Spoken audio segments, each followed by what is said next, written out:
कुरान इस्लाम में लोग बेटी जैसी पैदा होती थी दफन कर देते थे, लोग जिंदा दफन कर देते थे। क्यों करते थे?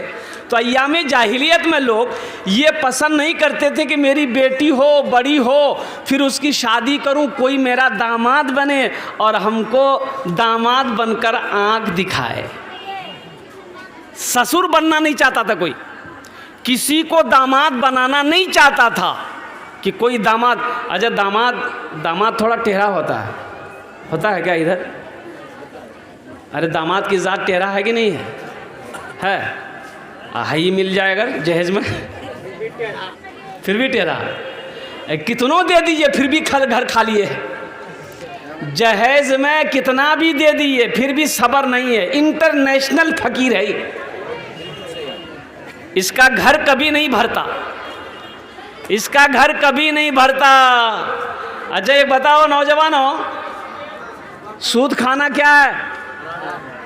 बोलो भाई, बोलो, जोर से बोलो। शराब पीना क्या है? जुआ खेलना क्या है? जिना करना क्या है? जहेज लेना? बोले जायज है, आने दो।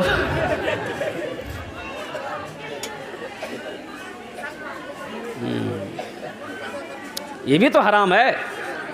स्टेज से तकरीर करके वो नीचे उतरे, माँ बाप के ऊपर मैंने तकरीर किया था कि माँ बाप के कदमों के नीचे जन्नत है। तो एक नौजवान ने कहा कि शेख एक सवाल है। तो मैंने कहा कि बोलो। बोला कि शेख आपने तकरीर किया कि माँ बाप के कदमों के नीचे जन्नत है, तो मेरा सवाल ये है कि माँ बाप के कदमों के नीचे जन्नत है तो सास ससुर के कदम के नीचे कुछ है कि नहीं है? हमने कहा क्या है, तो बिहार भेलो जगह गिरे है। बोले नहीं अभी शादी नहीं की है। हम बोले इसलिए पूछ रहा है। हमने कहा कि बेटा सास ससुर के कदम के नीचे भी है। बोला क्या है जल्दी बता दीजिए। हम बोले थपाची गाड़ी है, फ्रिज है, वॉशिंग मशीन है, हंडिया है, थाली है, चम्मच है। जहेज लेना क्या है? मांगकर क्या है? हराम है। शराब पीना जैसे हराम है, सूअर का गोश्त खाना जैसे हराम है, कुत्ता का गोश्त खाना जैसे हराम है, उसी तरीके से बेटी वाले से मांग कर जहेज लेना हराम है। ऐ नौजवानों, ये पैसा अगर तुम बेटी वाले से ले लोगे, कसम खुदा की हशर के मैदान में अल्लाह की बारगाह में तुम्हें इसका जवाब देना होगा, इसका हिसाब देना होगा। इसलिए जो ले लिए हो तौबा करो और अहद करो कि इंशाअल्लाह ना हम जहेज लेंगे ना हम जहेज देंगे। इंशाअल्लाह तैयार हो? कितने लोग तैयार हो? हाथ उठाओ। ना जहेज लेंगे ना जहेज देंगे इंशाअल्लाह। माशाअल्लाह। जो ले लिए हैं वो रिटर्न नहीं होगा। এখানে বসে যাও, বসে যাও, বসে যাও, ওখানে বসে যাও, जहाँ जगह मिल जाए बैठ जाओ। जहेज लेना हराम है। तो बेटियां जब पैदा होती थी कुरान इस्लाम में, अय्याम जाहिलियत के ज़माने में, तो लोग दरगुजर कर देते थे। एक सहाबी हैं हज़रत कैस बिन आसिम रदी अल्लाह ताला अन्हु। ज़हन को थोड़ा हाजिर कीजिएगा। आ जाइए, आ जाइए, जिसको जगह मिले जहाँ बैठ जाइए। आइए आइए, बैठ जाइए। माशाल्लाह भाई, बड़े बड़े लोग आ रहे हैं माशाल्लाह स्टेज पर। आ जाइए, ज़हन को हाजिर करो मेरे भाइयों। वक्त गुज़रता चला जा रहा, आपका जलसा बस यूँ समझ लीजिए कि मंजिल मकसूद की तरफ रवां दवां है।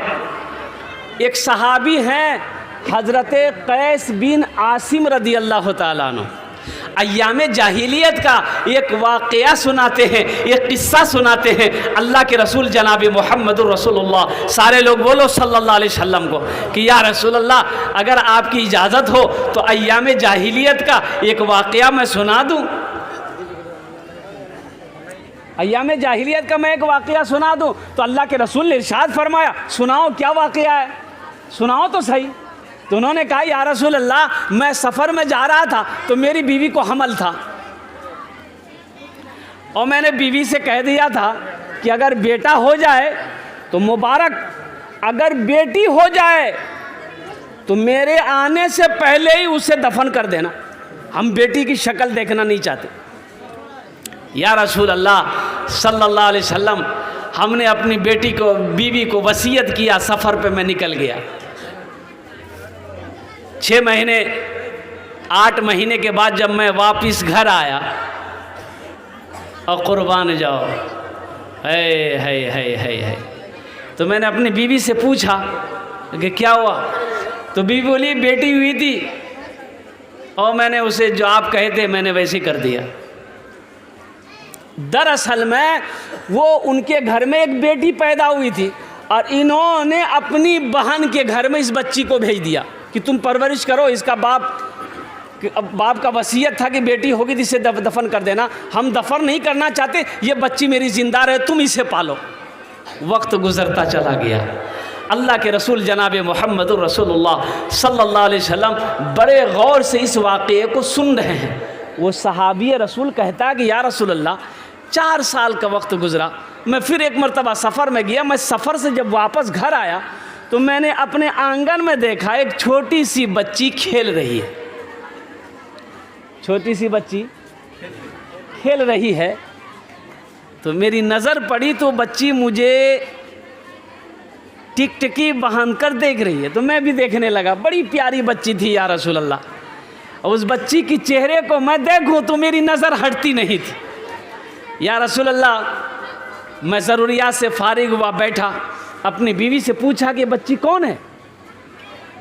हो तो मेरी बीवी ने कही कि मेरे सरताज ये बच्ची जो है ना वो पड़ोस की उसकी बेटी है, वो कहीं गई हुई है, वो छोड़ गई है। तो मैंने कहा कि बड़ी प्यारी बच्ची है। वो बच्ची मेरे करीब आई, बैठी मेरे पास।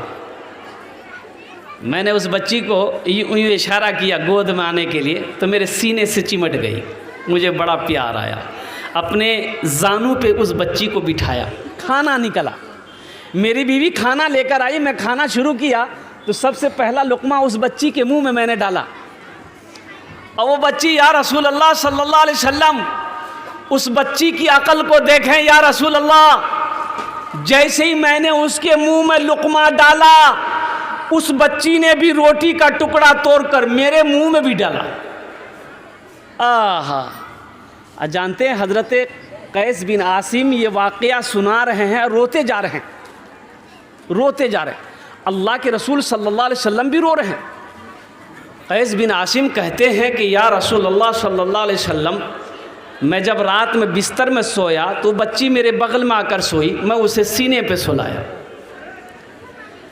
अब उस बच्ची के बग़ैर मुझे चैन नहीं। मैं बाज़ार जाऊं तो उंगली पकड़कर मैं उसे बाज़ार लेकर जाता था।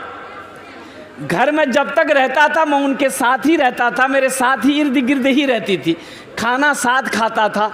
और या रसूल अल्लाह सल्लल्लाहु अलैहि वसल्लम, जब इतनी मोहब्बत मेरी बीवी ने देखा तो मेरी बीवी एक दिन कहती है कि मेरे सरताज एक गलती माफ़ हो तो मैं आपको कुछ बोलूं। तो मैंने कहा कि हाँ माफ़ी है, बोलो। कहा कि सरताज ये जो बच्ची को आप इतनी मोहब्बत करते हैं, सच ये है कि आप सफ़र में गए थे, मैं हमल से थी। हाँ, मेरे घर में यही बेटी पैदा हुई थी। ये बच्ची कोई और नहीं है, ये आपकी बेटी है, यह आपकी बेटी है। या रसूल अल्लाह सल्लल्लाहु अलैहि वसल्लम, मेरी बीवी ने जब ये कहा कि आपकी बेटी है, या हबीब अल्लाह, मेरी मोहब्बत जोश मारने लगी। मैंने उस बच्ची को फिर सीने से लगाया, उसकी पेशानी को चूमा, मेरे आंखों से आंसू जारी हो गए। मैंने बीवी से कहा कि इतने दिनों तक तुमने छुपा के क्यों रखा, बताना तो चाहिए था। मैं समझ रहा था इतनी प्यारी बेटी मेरी हो सकती। या रसूल अल्लाह, जब मैं रात को सोया तो मुझे नींद नहीं आ रही थी। मैं सोच रहा था ये बेटी मेरी है, कल को जवान होगी, लोग मुझे ताने देंगे, मैं लोगों को क्या जवाब दूंगा। नहीं, ये बच्ची बड़ी नहीं हो सकती है, इस बच्ची को मैं ज़िंदा दफन करूंगा। या रसूल अल्लाह, पूरी रात करवटें बदलते गुजर गई। मैंने फैसला कर लिया इस बच्ची को ज़िंदा नहीं रखना है, इस बच्ची को हमें ज़िंदा दफन करना है। सोचो तो सही, अल्लाह के रसूल सल्लल्लाहु अलैहि वसल्लम कि आँखों से सावन भादों की तरह आंसू जारी है। हज़रत कैस बिन आसिम ये वाक़या सुना रहे हैं, सुनाने वाला भी रो रहा है, रुक रुक कर बयान कर रहा है, रुक रुक कर किस्सा सुना रहा है। और कुर्बान जाओ, अल्लाह के रसूल इरशाद फरमाते, सुनाओ सुनाओ आगे क्या हुआ। तो कैस बिन आसिम कहता कि या रसूल अल्लाह, एक रात गुजरी, मैंने फ़ैसला कर लिया दूसरी रात गुजरी, तीसरी रात को मैंने पक्का मुकम्मल फैसला कर लिया कि आज की सुबह होगी, दिन को मुझे इसे दफन करना। या रसूलल्लाह सुबह हुई, मैंने अपनी बीवी से कहा कि ऐसा करो, इस बच्ची को गुस्ल दो, नया कपड़ा पहनाओ, इसे मैं बाज़ार लेकर जाऊंगा घुमाने के लिए। बीवी खुश थी, बच्चे को गुस्ल दिया, नया कपड़ा पहनाया, बालों में तेल लगाया, और बच्ची भी खुश थी कि आज मैं अपने अब्बा के साथ बाज़ार जाऊंगी घूमने के लिए। या रसूल अल्लाह, मैंने रस्सी ली, बगल में छुपा कर रस्सी ली, और फिर उस बच्ची को लेकर मैं फावरा लेकर चल पड़ा। घर से जैसे निकला मैदान की तरफ चला, जंगल का रुख किया मैंने, तो बच्ची मेरी कभी दाएं कभी बाएं, कभी आगे होती थी कभी पीछे होती थी। और कुर्बान जाओ या रसूल अल्लाह, वो बच्ची कहती थी, पूछती थी, या रसूल अल्लाह कि अब्बा जान आप कहाँ जा रहे हैं? बाजार तो इधर है, इधर तो जंगल है, इधर कहाँ जा रहे हैं आप? या रसूल अल्लाह, मुझ जालिम को उस वक्त भी रहम नहीं आया। वो बच्ची कभी खेलती हुई मेरे आगे निकल जाती थी, कभी दाएं होती कभी बाएं होती, कभी पीछे रह जाती। या रसूलुल्लाह सल्लल्लाहु अलैहि वसल्लम, मैं उस बच्ची को लेकर उस जगह पहुंचा जहां मुझे कब्र बनानी थी। मैं अपना काम शुरू कर दिया, फावरा ज़मीन पर चलाना मैंने शुरू कर दिया। और या रसूल अल्लाह, मैंने जुब्बा पहन के रखा था, जब मैं मिट्टी निकाल रहा था ना, तो मिट्टी मेरे कपड़ों में लग जाती थी। तो मेरी बेटी ना अपने हाथों से कपड़े को साफ कर देती थी कि अब्बा आपका कपड़ा गंदा हो रहा है, आपके कपड़ों में मिट्टी लग रही है। या रसूल अल्लाह, मुझ जालिम को उस वक्त भी रहम ना आया। ये आमिना के लाल, आखिर कब्र तैयार हो गई। मैंने उस बच्ची को यूं पकड़ा और पकड़ कर उस गड्ढे के अंदर में ढकेल दिया। बच्ची चीखती रही, चिल्लाती रही, मुझे रहम ना आया। या रसूलल्लाह, मैं मिट्टियाँ डालता रहा, रेत डालता रहा, यहाँ तक कि वो बच्ची कब्र के अंदर में छुप गई। या हबीब अल्लाह, मैं उसे दफन करके अपने घर की तरफ चला। या हबीब अल्लाह, उसकी चीखें बहुत दूर तक मुझे सुनाई देती थी। ए आमिना के लाल, आज भी कोई रात ऐसी नहीं है जब मैं सोता हूँ मेरी बेटी की चीखें सुनाई देती है, मेरी बेटी की वो चीख सुनाई देती है, आंखों से नींद ख़त्म हो जाती है। अल्लाह के रसूल की हिचकियाँ बन गई ये वाक़या सुनने के बाद। अल्लाह के नबी ने इरशाद फरमाया, कैस दिल छोटा ना करो। अय्याम जाहिलियत के गुनाह इस्लाम लाने के बाद अल्लाह ने माफ़ कर दिया है। जो बेटियों पर रहम नहीं करता वो हम में से नहीं है, जो छोटों पर रहम नहीं करता वो हम में से नहीं है, जो बच्चों पर रहम नहीं करता वो हम में से नहीं है, जो औरतों पर रहम नहीं करता वो हम में से नहीं।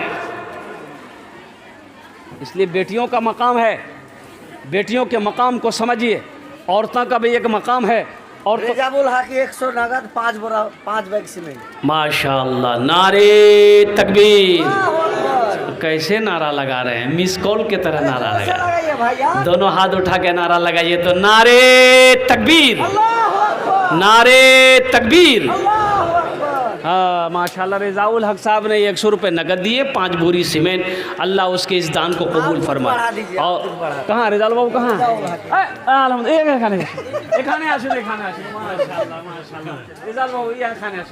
माशाल्लाह, रेजाई तो अल्लाह का शेर है भाई। 5 बोरी सीमेंट नहीं रेजाउल बाबू, कम से कम 10 बोरी सीमेंट। माशाल्लाह, नारे तकबीर, नारे तकबीर। रेजाउल बाबू माशाल्लाह 10 बोरी सीमेंट 100 टका। अल्हम्दुलिल्लाह, अल्लाह इनके दान को कबूल फरमा, इनकी उम्र में, सेहत में, ज़िंदगी में, गमाई में बरकत दे। अल्लाह इनके वालिदैन को करब जन्नतुल फिरदौस में आला साला मकाम अता फरमा दे। आमीन बोले तो अल्हम्दुलिल्लाह। माशाल्लाह भाई, टेप दीजिए, टेप बड़ी तेजी के साथ बांध।